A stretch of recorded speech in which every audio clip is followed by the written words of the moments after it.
The following is a Comfortably Zoned Radio Network production.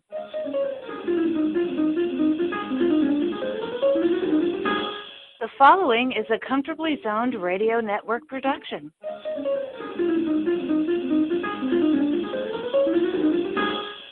Thank you, Tally Olson. I'm Ralph Tycho with the Comfortably Zoned Radio Network, and it is my privilege to introduce another episode of The Packaged Tourist, hosted by the packaged tourist in the magical mystery tour called Life, Matthew D.B. Oz, who tonight will be interviewing baseball historians Bob Lemoyne and Bill Nowlin on their newly released book, The Glorious Bean Eaters of the 1890s. Thank you, Ralph. Tonight, ladies and gentlemen, our featured guests are baseball historians Bob Lemoyne and Bill Nowlin, who will be discussing their newly released book, The Glorious Bean Eaters of the 1890s. Bob Lemoyne is a New Hampshire resident and has been a member of the Society of American Baseball Researchers for many years and has written many SABR Project profiles and numerous stories for the SABR Games Project, which chronicles notable baseball games dating back 150 years. In 2016, Bob co-edited with Bill Nowlin the book Boston's First Nine, the 1871 to 1875 Boston Red Stockings. Bill Nowlin has been a lifelong Boston Red Sox fan and was one of the first fans to mob pitcher Jim Lonborg when he pitched the final out of the game that clinched the 1967 American League pennant for the Red Sox. Bill was elected vice president of SABR in 2004 and served 5 terms in that capacity before becoming director in 2016. Bill has authored many works devoted to Red Sox players or the Red Sox franchise as a whole. Bob, how did this book project, which is devoted to the Boston Bean Eaters of the 1890s, come about? Well, as you mentioned, Bill and I worked on the book for the 1871 to 75 Boston Red Stockings, and that kind of came about as I was doing some stuff for the Games Project, and I thought, when was the first actual professional game in Boston? And so I got back into 1871 and all those kinds of things, and I said to Bill, I said, this is really interesting. We should write a book on this. And Bill, having the forethought, said, well, why don't you go ahead and write it, and I'll help you. And so that kind of came up with that book for the Red Stockings. And so once we had completed that, Bill actually got the idea from, and probably Bill can talk some on this, Bill got the idea from somebody about this idea doing 19th century Boston stuff as well with the Bean Eaters. I thought the idea for the Bean Eaters came from you, Bob. It shows you how good a memory I have. Yeah, I thought you said it was somebody related to Peter Gammons that gave you the idea. It could well be. I always liked the name the Bean Eaters. Yeah, we had thrown around some different ideas of what we would do next, and we had thought about just a whole bunch of different ideas, and then somehow this idea came up, and we kind of ran with it. I'm glad that you guys wrote that book because based on my own personal baseball research, even though I'm not a member of SABR, I've always been a baseball history enthusiast, and I've always had a fascination with 19th century baseball. It's ironic because the Bean Eaters, isn't it true they were the greatest team of the 1890s? Is that true in terms of their record and what they accomplished? Well, you have a lot of people think back to the old Baltimore Orioles, and they were a great team too. They had John McGraw, and they had some great players, and they won 3 pennants in that era. But a lot of people don't realize Boston won 5, and on either end of the era, in 1890 and 1899, Brooklyn won a couple of pennants. So you got 3 teams that won all the pennants of that decade.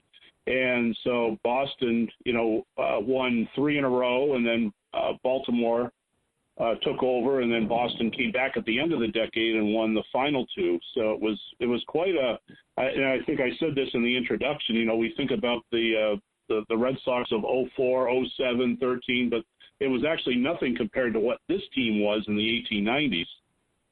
If you win 5 out of 10 years, you're doing pretty good. Yeah, I'd say so. Yes, yes. Now, Bill, Bob, technically you're not the only two authors of this work. Actually, you were the co-editors, and actually you got a lot of guys. Both of you were able to recruit a lot of guys to contribute chapters on the individual players. I'd like to ask you both, how difficult was it getting the various authors who contributed chapters to this book, to contribute to this book? Well, first of all, Matt, you said you're not a member of SABR. That is something that's easily rectified if you ever wanted to join. It's not. We would not exclude you. It's not something you have to pass a test to get into. You just have to be interested in baseball and want to join. And this is a SABR book. It's one of about 70 books that we've done over the last 10 years or so. This book had 50 people that contributed to the book. They're all SABR members, and some of them wrote biographies of the players that were on the team during that decade. Some of them wrote up some of the games that existed, and then there were different people that wrote different essays. One person wrote just how the team came to be known as the Bean Eaters. Another one, which was me, wrote about spring training each year during the course of the 1890s. And different people wrote about different subjects. But it was we put out the word that we wanted to do this book. A lot of people within SABR's got about 5,500 members or so, and we send out the word, and some people were especially interested in 19th century baseball, so they came forward. Some people interested in Boston baseball, they came forward, and in some cases we reached out to people, but it really only took a matter of days to get the list of people together. Every once in a while somebody fell out, dropped out for one reason or another, health or something else, and maybe they got a new job, and we'd have to get a pinch hitter or a replacement author. But for the most part, we had a little more than 50 writers and editors that pitched together, and it takes some months, of course, to pull something like this together. Then we have to collect all the photographs. It's just kind of fun. It's a group activity, and as opposed to just sitting by yourself in a room and writing a book, you're engaging with a lot of other people.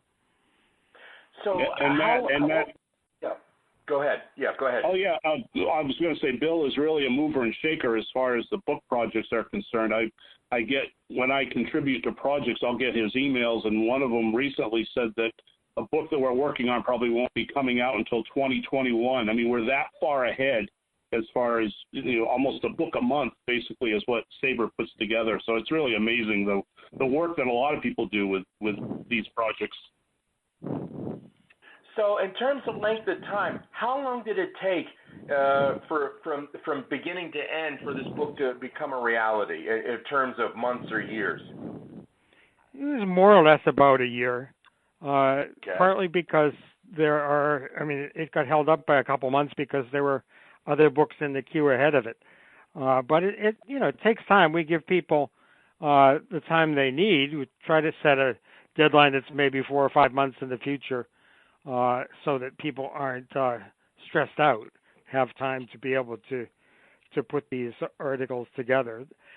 We go through a process. A typical biography might be about 3,500 words, but somebody has to go and find these people that were born, well over 100 years ago. They played over 100 years ago. And so, we try to tell the life story from what their family conditions were like, where they were born, what their parents did as occupations, how they grew up, if we can tell how they got into baseball, but certainly follow their professional baseball career. And then what did they do after they finished playing baseball right up to the time they die. And then so somebody writes it up. It goes to one editor, who's in this case was me first, to make sure all the elements were together and to try to fit it into the particular style that SABR uses in terms of the way numbers are rendered, that type of stuff. Bob was the fact checker for the book. So after I finished with it, got the author's okay, it went on to Bob, and he checked carefully to see if somebody said they were right-handed, that in fact they were right-handed, or that the record was 12-7 on the season, and it wasn't really 13-7. Everybody makes mistakes. I've written maybe one article that didn't have a mistake that a fact checker found, and it's a very important part of the process. Then after we were both finished, it goes to a third person, Len Levin, who was a retired newspaper editor, and he really polishes it up. Now, Bob, in the book about the Bean Eaters, you wrote the chapter on Cozy Dolan. Would you please tell our listeners who was Cozy Dolan and what were his contributions to the Bean Eaters in the 1890s? Well, it's kind of confusing because if you just go and Google Cozy Dolan, you could find a number of things, because there was actually two players, if you can believe it, named Cozy Dolan. One was one that played more 1920s, 1930s, I believe.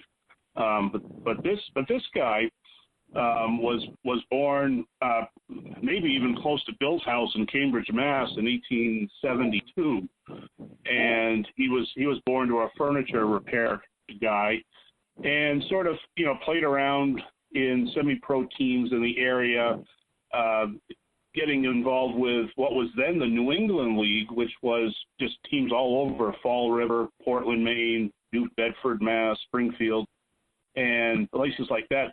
That's where a lot of professional teams found what we would call minor leagues today. But he was discovered for having a great curveball, good speed on his ball, a good drop ball, and things like that. And so he kind of hung around those, and then it got his chance with Boston in 1895 and became a pitcher. But his arm just kind of blew out, and he became an outfielder. So he was only with the Bean Eaters for a brief time, and then came back later in his career. But made himself into a pretty decent hitting outfielder. And then, unfortunately, during spring training in 1907, I believe, he caught typhoid fever, and died during spring training. Oh, okay. Because I was kind of wondering, because I remember reading as a youth in 1924, there was a Cozy Dolan who was sort of involved in a scandal in 1924 involving a Giants player. That was his name, O'Donnell, got suspended for life by Judge Landis, and Dolan was suspended too. So it's not the same person, not the same guy. No, this guy, he was gone before then. Yep. Okay.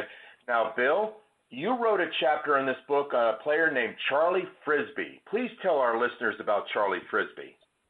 Well, I kind of liked his name. That's one of the reasons I picked it. He didn't have a very long career in the major leagues, but he was.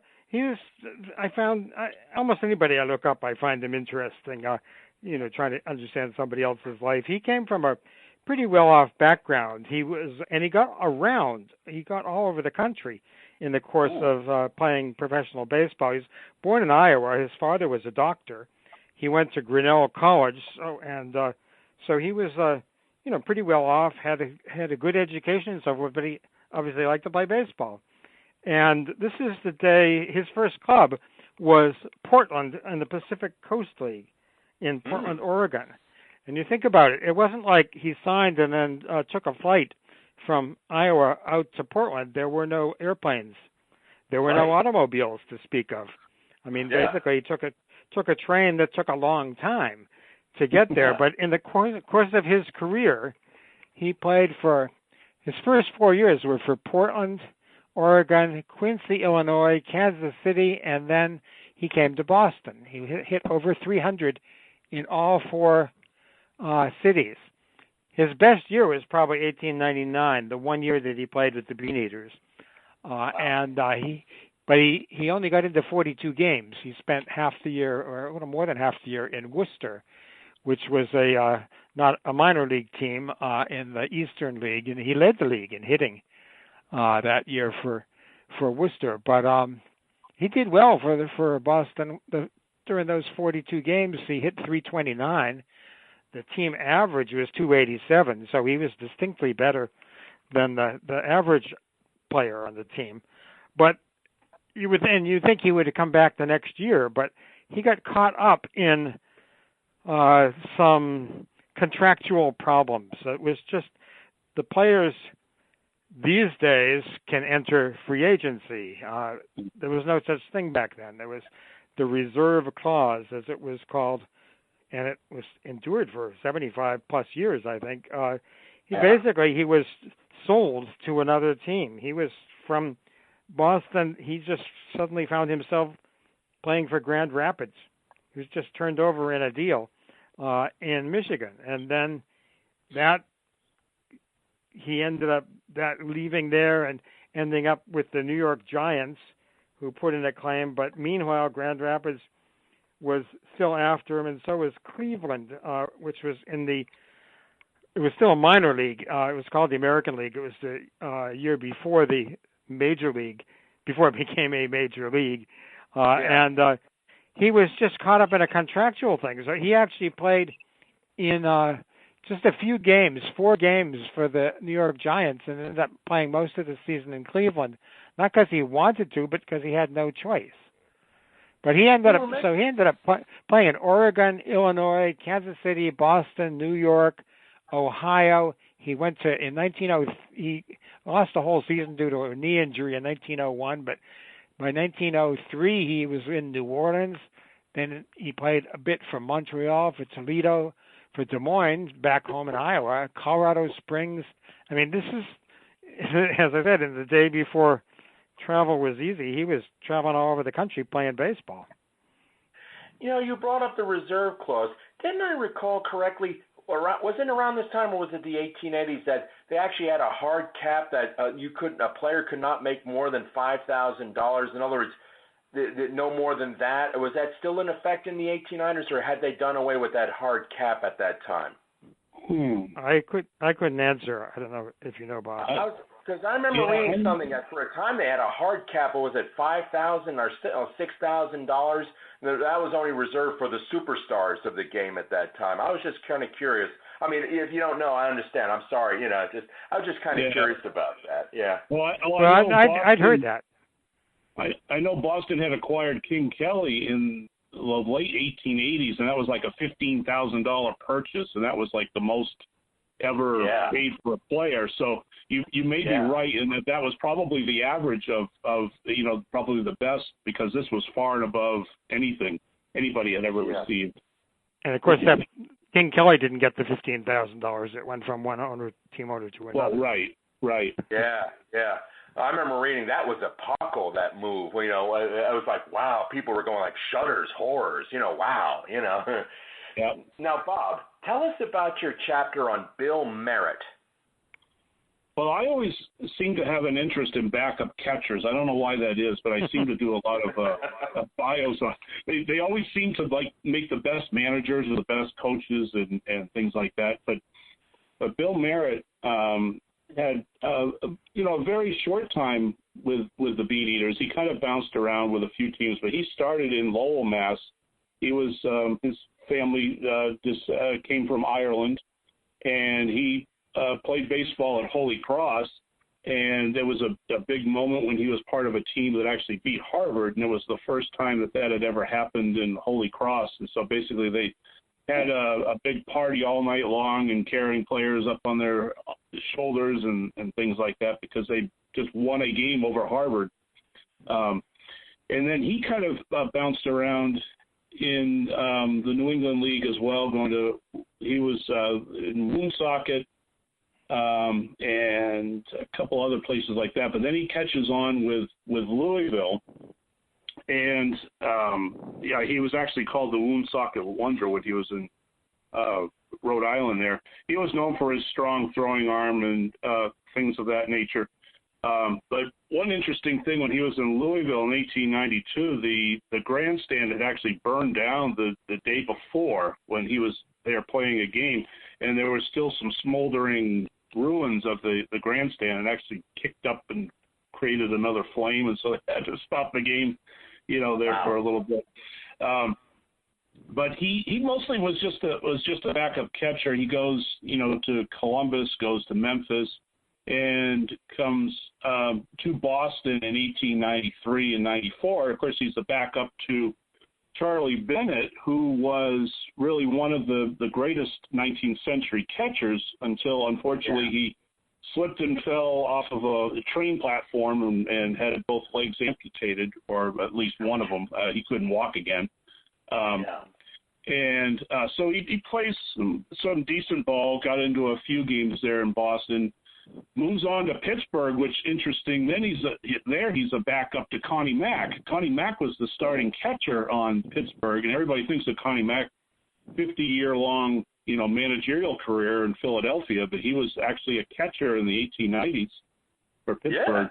And so Merritt was backing him up. And so he kind of bounces around with Pittsburgh for a few years, comes back to Boston in 1899. There was a time where he was actually out of baseball in 1898 because Bill talks about Charlie Frisbee getting sold. Well, Merritt was sold to Kansas City of the Western League, but he refused to go. And so he just sat out the entire year. And I have a piece here from the Kansas City newspaper that said, saloon, because he owned a saloon as well in Massachusetts. It said, saloon keeper Billy Merritt says he will stay in Massachusetts and drink his own whiskey before he will play ball in this city for a beggarly $200 a month. So he kind of made a statement, I guess, on that one. Wow. And then around turn of the century, his best days were done, and he kind of still stayed around New England for a long while. He was with Lowell. He was with Manchester, with Nashua, Haverhill, and then stayed around New England for quite a while because in the 1920s, they tried to bring baseball back there to Lowell. The glory days of Lowell baseball were kind of passing by at that point, and he tries to resurrect it. But he was really, really a New England guy through and through, so he was very, very popular and quite an interesting story, I found. Bob, the Yankees signed Garrett Cole for this coming season. They tried to get him for $200 a month, but he asked for more. Is it $200 a pitch? Maybe is it $2,000 a pitch? Not $200 a pitch. Maybe $20,000 a pitch. Wow. Bill, Bob, can you describe for our listeners how did the Bean-Eaters? What was their style of play in the 1890s? We know today everything is about home runs. It's about, and all that. It's a power game and all that. Games are so long. But what was the Bean-Eaters' style of play during those glory years of the 1890s? Can you describe it? What was baseball like in the 1890s in terms of styles and tactics? Bob might be able to answer that better than I. I can tell you the whole team hit 39 home runs as a team. The team leader in 1 year in 1899, Chick Stahl was the team leader with 7. They had a couple guys that drove in over 100 runs. Herman Long, 100, and Hugh Duffy, 102. But so they got the runs in. But in terms of power, that's something that really started with Babe Ruth many years later to really focus on power. They had 2 20-game winners in 1899, their last season. 27 and 8 was Vic Willis, and Kid Nichols was 21 and 19 games. He pitched a lot of games, 42 games, a lot more than starting pitchers do these days. So are you seeing a lot of hit and run, a lot of base stealing? Is that what we're seeing if we went into a time machine and went back and watched him in action? Is that what we're seeing? Yeah, you saw a lot of those kinds of things, the hit and run. When you think about it, and a lot of people don't use the phrase today, Baltimore chop, but that was what the Orioles actually developed, where they learned how they could whack the ball down and get a nice bounce on it, and they had enough speedy players that they could reach base oftentimes with that. You're thinking of Wee Willie Keeler and Dirty Jack Doyle. It's just the character names of these people is just really amazing.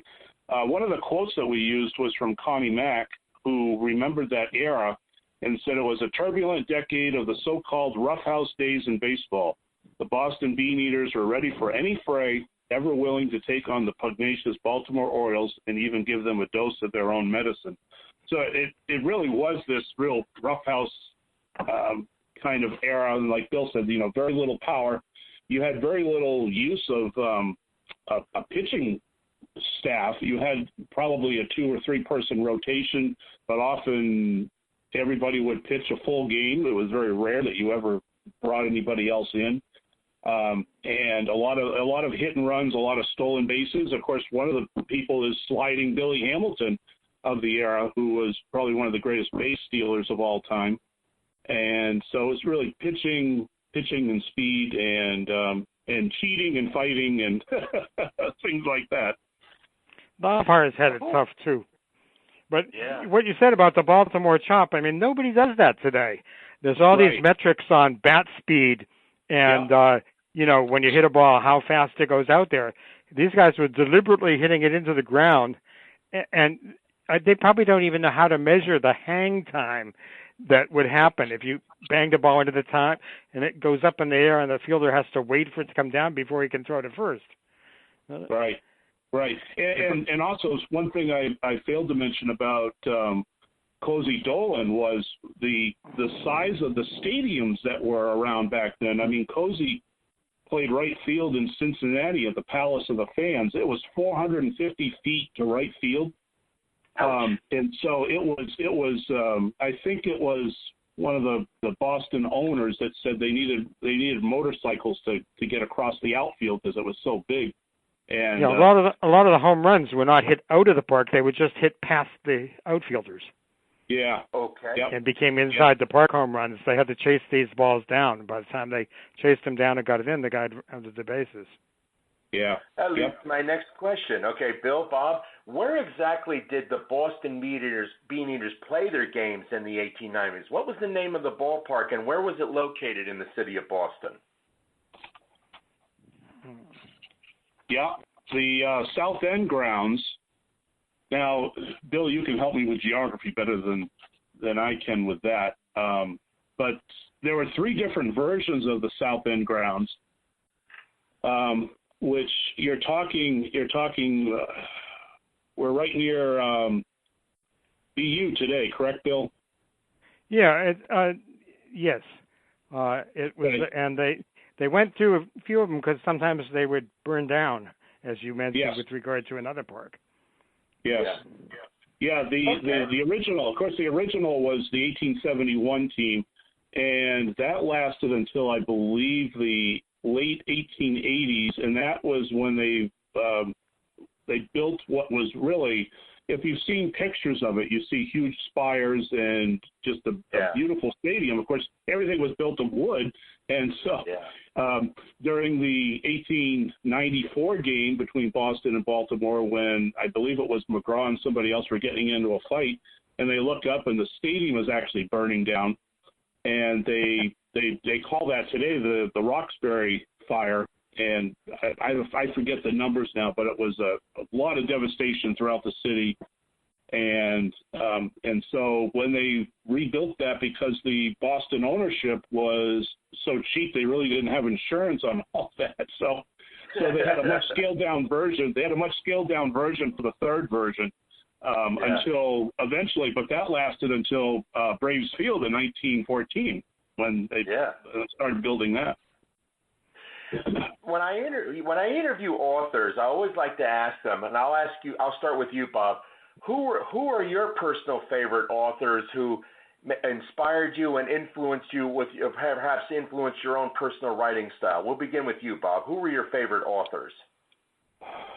Well, I remember picking up Beyond the Sixth Game by Peter Gammons when I was a kid, and in later years, it was The Curse of the Bambino by Dan Shaughnessy.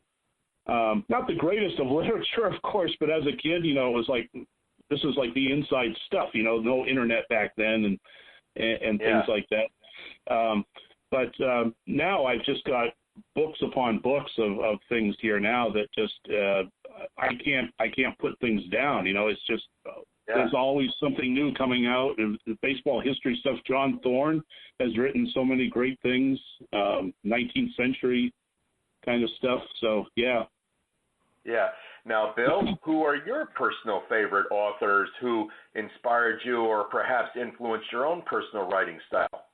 Well, I don't know where my writing style came from. I don't. It's just sort of, if I have one, it's just I just try to tell stories. I try to be straightforward about it and just try to tell the story. The books that I read growing up, I tended to focus on Red Sox books for some reason, and Ted Williams was my hero, so I read every book about Ted Williams. There were more than a few. One of the books that impressed me early on was by a guy named, I think I got his name right, Mark Weingartner. It was Prophet of the Sandlots, and it was a story about a scout. And it just caught my attention.